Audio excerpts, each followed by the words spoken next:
Hello friends, இந்த வீடியோவில் நம்ம இந்த இன்வெர்ட்டர் பற்றி தான் பார்க்க போகிறோம். அது மட்டும் இல்லை, ஒரு இன்வெர்ட்டர் நீங்கள் வாங்க போகிறீங்கன்னா அந்த இன்வெர்ட்டரை எப்படி சூஸ் பண்ணணும், ஸோ உங்கள் வீட்டில் வாட்ஸ் கால்குலேட் பண்ணுறது எப்படி, அதை பற்றி தான் இந்த வீடியோவில் ஃபுல்லாக பார்க்க போகிறோம். வாங்க வீடியோக்குள்ள போகலாம். நம்மள்கிட்ட இருக்கிற இன்வெர்ட்டரோட மாடல் பார்த்தீங்கன்னா சோலார் பிசிஓ அப்படின்னு வரும். ஏன்னா இதில் சோலார் சப்போர்ட்டும் இருக்குது. ஃபர்ஸ்ட் இதை வெளியே எடுத்துகிட்டு இதை பற்றி பார்க்கலாம்.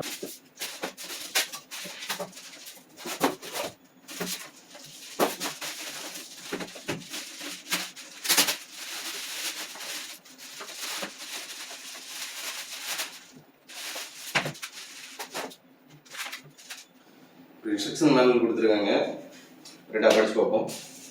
அவ்வளோதான். ஸோ இன்வெர்ட்டர் நீங்கள் வாங்குறீங்கன்னா இது பேட்டரிக்கான கனெக்டர். ரெட் வந்து பாசிட்டிவ், பிளாக் வந்து நெகட்டிவ். அதுக்கப்புறம் சோலாருக்கான டெர்மினல் கொடுத்துருக்காங்க. நீங்கள் பார்த்தீங்கன்னா தெரியும், ஒரு ரெட்டு பிளாக் ரெண்டுமே கொடுத்துருக்காங்க. ஃப்ரண்ட் டீட்டெயில் பார்த்தீங்கன்னா இதில் ஒரு டிஸ்பிளே கொடுத்துருப்பாங்க. இதில் வாட்ஸு, பேட்டரியில் இருக்க வோல்டேஜ் இதெல்லாமே பார்த்துக்கலாம். ஸோ இன்வெர்ட்டராக இருந்தாலே மொத்தம் 2 மோட் இருக்கும். ஒன்று மெயின் மோட், ஒன்று யூபிஎஸ் மோட். ஸோ இந்த ரெண்டும் எதுக்குன்னு பார்க்கலாம். மெயின் மோட் அப்படின்னு பார்த்தீங்கன்னா இது வந்து இப்போ ஒரு வேளை உங்கள் வீட்டில் பவர் இருக்குது அப்படிங்கிற பட்சத்தில் அதுலேருந்து தான் கரண்ட் எடுக்கும். இப்போ பவர் போச்சுன்னா மட்டும் அந்த டைமில் ஒரு கட் ஆஃப் ஆகும், ஒரு செகண்டுக்கு கட் ஆஃப் ஆகிட்டு திரும்பவும் ஆன் ஆகும். அந்த டைமில் பேட்டரியை யூஸ் பண்ணும்.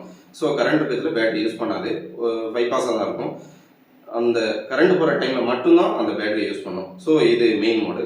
இது யூபிஎஸ் மோட் அப்படின்னு ஒன்று இருக்குது. நான் பிசி எல்லாமே யூஸ் பண்ணுவேன், ஆனால் அந்த பிசிக்கு நான் தனியாக யூபிஎஸ் யூஸ் பண்ணல. அப்போ என்ன பண்ணுன்னா யூபிஎஸ் மோடில் போட்டுருவேன். அப்போ எனி டைம் பேட்டரி ரன்னிங்கில் தான் இருக்கும். நம்மளுக்கு கரண்ட் போகுது வருது இது எதுவுமே நம்மளுக்கு தெரியாது. ஸோ நான் எப்போவுமே எனக்கு கம்ப்யூட்டருக்கு பெஸ்ட்டு யூபிஎஸ் யூஸ் பண்ணல. ஸோ நான் அதனால் யூபிஎஸ் மோட் தான் யூஸ் பண்ணுறேன். ஆனால் இது ஒரு சோலார் இன்வெர்ட்டர் இல்லையா, அதனால் இதில் எக்ஸ்ட்ரா ஒரு மோட் இருக்குது, அதான் சோலார் மோடு. நீங்கள் சோலார் கனெக்ட் பண்ணி வச்சுருக்கீங்கன்னா, என்கிட்ட சோலார் இல்லை, அதனால் அதை நம்ம யூஸ் பண்ண முடியாது. ஆனால் சோலார் உங்கள்கிட்ட இருக்கிற பட்சத்தில் அதை நீங்கள் யூஸ் பண்ணலாம். சோலார் மோட் ஆன் பண்ணிங்கன்னா ஃபஸ்ட்டு சோலாருக்கு ஃபஸ்ட்டு ஒரு கரன்சி கொடுக்கும். ஸோ கரண்ட் பில் உங்களுக்கு கொஞ்சம் கம்மியாக வரும். ஸோ ஃபஸ்ட்டு இதோட டெக்னிக்கல் ஸ்பெக்ட்னு பார்த்தீங்கன்னா இதில் 600 வாட்ஸ் சோலார் பேனல் யூஸ் பண்ண முடியும்.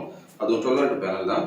ஸோ ஓரளவு நீங்கள் ஹோம் லோடு யூஸ் பண்ணுறீங்கன்னா மிக்சி கிரைண்டர் நான் யூஸ் பண்ண மாட்டேன். நார்மலாக லைட்டு, பல்பு இல்லை ஃபேன் இந்த மாதிரி ரன் பண்ணிக்கலாம். இது ஓகே தான், உங்களுக்கு பெஸ்ட்டாக தான் இருக்கும்.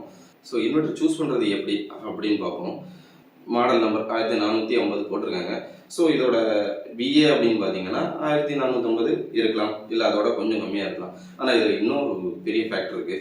என்னென்னா, இப்போது நான் ஆல்ரெடி யூஸ் பண்ணது லூமினஸோட ஈகோவாட் 1050. ஸோ இதோட 1050 அப்படின்னு மாடல் நம்பர் இருந்தோன்னே இதோட விஏ அவ்வளோ இருக்கும் அப்படின்னு பார்த்தீங்கன்னா கண்டிப்பாக இல்லை. அதோட விஏ பார்த்தீங்கன்னா 900 தான் வரும். ஸோ பார்த்துங்க, நம்பர் பார்த்தா 1050 900 விஏ. ஸோ அப்போ 900 விஏனா 900 வாட்ஸ் கிடைக்குமா அப்படின்னு நினச்சி, நான் ஆல்ரெடி இதை பற்றி தெரியாது. ஸோ நான் வாங்கிட்டேன். அப்போது என்னோட பிசி பார்த்தீங்கன்னா கிராஃபிக்ஸ் கார்டு நல்லா யூஸ் பண்ணுறேன். ஸோ 800 வாட் பிஎஸ்யூ போட்டிருக்கேன். அப்போது அதுக்குள்ளே தான் இருக்குது. 800 வாட் பிஎஸ்யூ போட்டாலுமே நம்மளோட கிராஃபிக்ஸ் கார்டு எப்போவுமே அந்த பவரை யூஸ் பண்ண போகிறதில்ல. நம்ம பீக்காக கேம் யூஸ் பண்ணுறது இல்லை ரெண்டர் பண்ணுறது இந்த மாதிரி டாப் லோடாக யூஸ் பண்ணச்சில மட்டும்தான் அந்த பவர் ரீச் பண்ணுவோம். அதுவும் அந்த அளவு போகாது. நான் 80+ பிளாட்டினம் பிஎஸ்சி யூஸ் பண்ணுறேன். ஸோ அது 90 to 95% எஃபிஷியன்சி இருக்கும். இந்த எஃபிஷியன்சி பற்றி நம்ம இன்னொரு வீடியோவில் கிளியராக பார்ப்போம். அதாவது எஸ்எம்பிஎஸோட எஃபிஷியன்சி அதை பற்றி, இந்த 80+ சர்டிஃபிகேட் கொடுக்காங்கல்ல அப்படின்னா என்ன, அதை பற்றி இன்னொரு வீடியோவில் பார்ப்போம். ஆனால் இப்போ இந்த இன்வெர்ட்டருக்கு வருவோம்.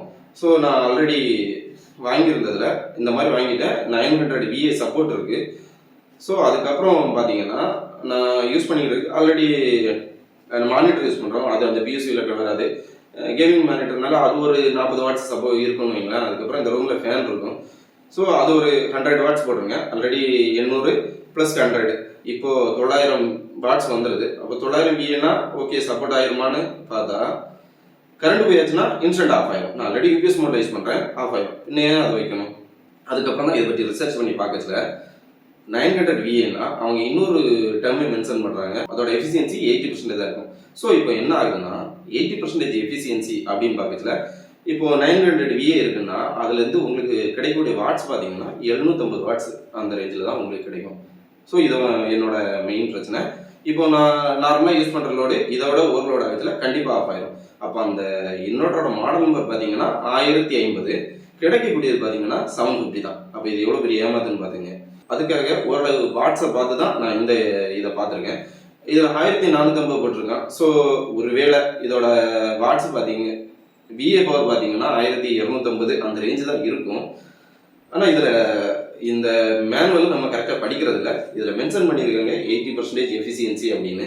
ஸோ 80% எஃபிசியன்சினா மீதி இப்போ ஒருவேளை நம்மளோட லோடு 1000 வாட் வந்ததுன்னா இது 1000 வாட் வாங்கினீங்கன்னா கண்டிப்பாக சப்போர்ட் பண்ணாது. ஏன்னா 80% எஃபிசியன்சி இடத்துல அதோட சப்போர்ட் வந்து ஒரு 850 தான் இருக்கும்.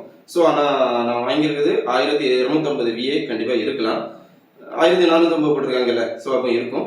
அப்போ அப்படி பார்க்கல ஒரு 1000 வாட்ஸ் இல்லை 1050 வாட்ஸ் ஆகுது இதோட பீக் லோட் சப்போர்ட் இருக்கும். ஆனால் நம்ம வாங்கச்சில் இதை ரொம்ப பார்த்து வாங்கணும். நான் இதுக்கு மேலேயும் போயிருக்கலாம். ஆனால் ஆல்ரெடி என்கிட்ட இருக்க பேட்டரி ஒரு சிங்கிள் பேட்டரி தான் யூஸ் பண்ணுறேன். நான் இந்த பேட்டரி கம்பெனி தான் வாங்கினேன். இதுக்கு மேலே நீங்கள் வாட்ஸ் பார்க்கணுன்னா கண்டிப்பாக அது 24 வோல்ட் மாடல் போயிடும். நம்ம 2 பேட்டரி யூஸ் பண்ணிட்டு இருக்கோம். என்னோட பட்ஜெட் இப்போதைக்கு இவ்வளோ தான். நான் இதுக்கு ஏற்றபடி தான் இப்போ வாங்கியிருக்கேன். ஸோ இப்போதைக்கு நம்ம இந்த வாட்ஸ் பற்றி பார்த்துட்டோம். நீங்கள் வாங்குறீங்கன்னா உங்கள் வாட்ஸ் கால்குலேட் பண்ணச்சில் ஒருவேளை உங்கள் வீட்டில் 500 வாட்ஸ் வருதுன்னா அது ஒரு 700 வாட்ஸ் ஆக்கி கால்குலேட் பண்ணுங்கள். ஏன்னா நீங்கள் ஃபியூச்சர்லேயும் இது பண்ணலாம். இந்த உங்களோட எஃபிசியன்சி இந்த டைமில் உங்களுக்கு 20% வேஸ்ட்டாக போயிடும். ஸோ நீங்கள் பார்த்து வாங்குங்க. அதுக்கப்புறம் வாட்ஸ் பார்க்குறது. ஸோ இப்போ மேக்ஸிமம் நீங்கள் டியூப் பார்த்தீங்கன்னா 20 வாட்ஸ் தான் இருக்கும். ஸோ உங்கள் ரூம்லேயே எத்தனை டியூப் இல்லை உங்கள் வீட்டில் இன்வெர்டர் வாங்குறீங்கன்னா எத்தனை டியூப் யூஸ் பண்ணுறீங்க அதை பாருங்கள். அதுக்கப்புறம் லைட்டு பார்த்தீங்கன்னா 10 வாட்ஸ் தான் யூஸ் பண்ணுறோம். இதேமாதிரி எல்லா பொருளுக்குமே எஃபிசியன்சி இருக்குது. ஸோ அதையும் பார்க்கணும். அவங்க மென்ஷன் பண்ணியிருக்கிறதுலேருந்து நம்மளுக்கு அந்த இது கிடைக்காது, கொஞ்சம் அதிகமாக தான் இருக்கும். ஸோ எப்போவுமே கால்குலேஷனில் 10 வாட்ஸ்னால் ஒரு 15 வாட்ஸ் கால்குலேட் பண்ணுங்கள். அதேமாதிரி நீங்கள் பிஎல்டிசி ஃபேன் யூஸ் பண்ணால் 30 வாட்ஸுக்கு கீழே தான் இருக்கும். ஓல்டு மாடல் ஃபேன்னா 70 வாட்ஸ் வரும். டிவி பழைய டிவி யூஸ் பண்ணுறீங்கன்னா 200 வாட்ஸுக்குள்ளே இருக்கலாம். இதுமாரி கிரைண்டரு எல்லாத்துலேயுமே வாட்ஸை மென்ஷன் பண்ணியிருப்பாங்க. ஒரு வேளை நீங்கள் ஹெவியாக 1 kV அந்த மாதிரி ரெடி பண்ணுறீங்கன்னா உங்கள் வீட்டில் என்ன லோடு யூஸ் பண்ண போகிறீங்களோ அதை பாருங்கள். அதுக்கேற்றபடி நீங்கள் இன்வெர்டர் வாங்குங்க. அதான் உங்களுக்கு பெஸ்ட்டாக இருக்கும்.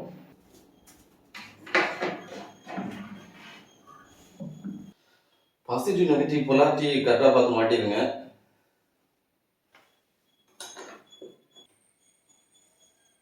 ஸோ பேட்டரி இப்போ கனெக்ட் பண்ணியாச்சு.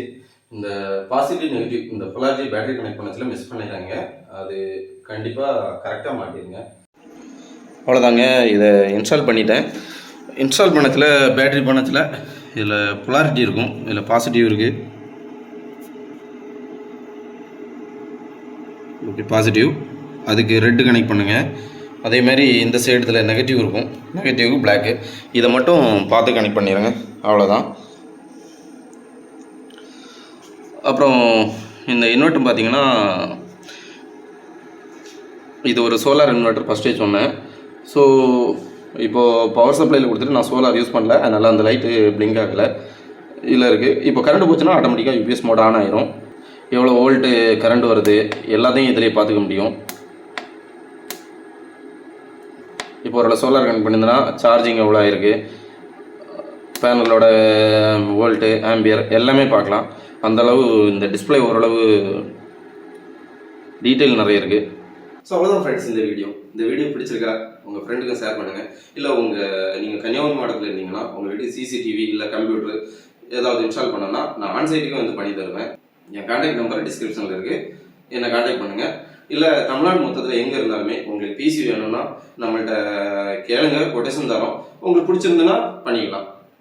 பாய்.